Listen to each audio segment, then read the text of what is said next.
எனக்கு பயந்து மாட்டினால என்ன பிரயோஜனம் உனக்கு அப்படின்னு டெய்லி திட்டு வாங்கிட்டு வளர்த்து இந்த அளவுக்கு வந்துருக்குது. என்னால அவன் முன்னாடி இப்ப நிக்க முடியல, நின்று பேச முடியல. ரத்த ஓரவா ஒண்ணு வருது, சித்த நிறைய அன்ப தருது, பச்சை குழந்தை போல கத்துது, பெத்த தகப்பனா கூட நிக்குது.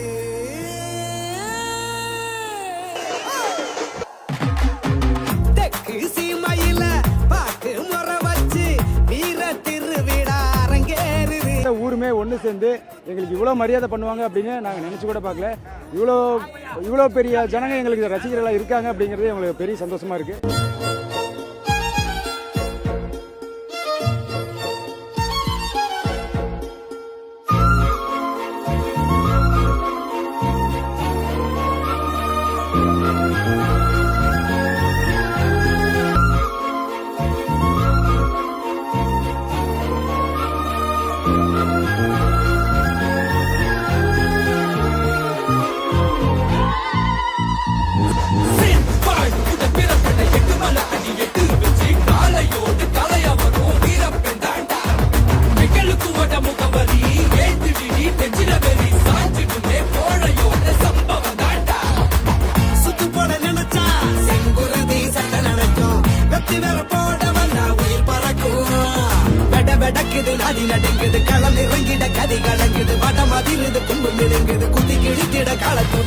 நாங்கள் வந்து தமிழ்நாடு பாகுபலி குரூப்ஸ், ஆனால் குரூப்ஸ் மட்டும் இல்லாமல் எங்களோட மொத்த ஊருமே ஒன்று சேர்ந்து எங்களுக்கு இவ்வளோ மரியாதை பண்ணுவாங்க அப்படின்னு நாங்கள் நினச்சி கூட பார்க்கல.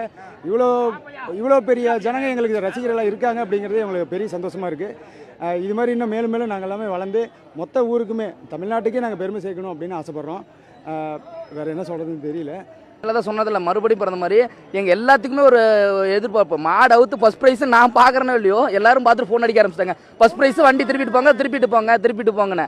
அதே மாதிரி போனால் ஃபர்ஸ்ட் ப்ரைஸ் கொடுத்துட்டாங்க. மேலுமே எதிர்பார்க்க முடியாத ஒரு விஷயம். இது வரைக்கும் யாருமே இந்த சைடு தருமபுரி, கிருஷ்ணகிரி, திருவண்ணாமலை, வட தமிழ்நாட்டில் யாருமே வாங்கினது கிடையாது. முதல் ரெக்கார்டு நாங்கள் தான். கண்டிப்பாக அது ரொம்ப ஒரு பெருமை. எல்லாருமே பரவாயில்ல சின்ன வெவ்வேறு ஜல்லிக்கட்டையில் எல்லாமே பாராட்டுறாங்க. ரொம்ப ஒரு சந்தோஷமாக இருக்குது. எங்கள் பையன் பேர் மோகன்ராஜுங்க. எங்கள் பையனோட காலை தான் மதுரை போயிட்டு வந்தது. அதில் முதலிடமாக பிடிச்சிருக்குதுன்னு சொல்லி பரிசு வாங்கிட்டு வந்திருக்குது. சைக்கிளு, தங்க காசு, மெத்தை, டிராக்டரு, பசுமாடும் கண்ணுக்குட்டியும். பையன் வந்து அவன் சாப்பிட மாட்டாங்க. நைட்டு 12 மணிக்கு வந்தாலும் சாப்பாடு இருக்குதா அப்படின்னு சாப்பிட்றான்னு சொன்னாக்கா மாட்டுக்கு தண்ணி வச்சிங்களா பில்லு போட்டிங்களான்னு சொல்லி கேட்பான். இன்னும் இல்லைன்னு சொன்னால் நைட்டு 12 மணிக்கு லைட் எடுத்துகிட்டு முள்ளுக்காட்டில் போய் தண்ணி வச்சு தீனி வச்சுட்டு வந்து தான் சாப்பிடுவோம். ஒரு நாள் சாப்பிட கூட மாட்டான். மாடு பார்த்துக்குவோம். ஊர் மக்கள்லாம் சேர்ந்து ரொம்ப இவ்வளவுதான் வரவேற்பாங்கன்னு நாங்கள் எதிர்பார்க்கவே இல்லைங்க. இந்த அளவுக்கு வரும்னு நாங்கள் எதிர்பார்க்கல. ஊர் மக்கள் வெளியூரில் எந்த ஊருக்காரங்கன்னே இல்லை, எல்லாரும் வந்து இந்த அளவுக்கு வரவேற்பாங்கன்னு எதிர்பார்க்கல. எப்படி எனக்கு சொல்றதுனே தெரியலங்க. வீட்டில் இருக்கிறவங்க ஆதரவு கொடுத்து மாடு வளர்த்துருந்து ஜெயிச்சிருந்தா கூட பரவாயில்ல. எங்கள் பையன் எங்களுக்கு பயந்து மாட்டினால என்ன பிரயோஜனம் உனக்கு அப்படின்னு டெய்லி திட்டு வாங்கிட்டு வளர்த்து இந்த அளவுக்கு வந்துருக்குது. என்னால் அவன் முன்னாடி இப்போ நிற்க முடியல, நின்று பேச முடியல. சந்தோஷமா இருக்குதுங்க. எங்கள் பையன்கிட்ட என்ன நான் பேசவே இல்லை. 4 நாளாவது அவன் சாப்பிட்டு இன்னும் சாப்பிட்டியான்னு மட்டும் தான் கேட்டேன். இல்லைன்னு மட்டும் தான் சொன்னான். அது மட்டும் தான் பேச முடியுது. என் பேர் பழனியம்மாள்.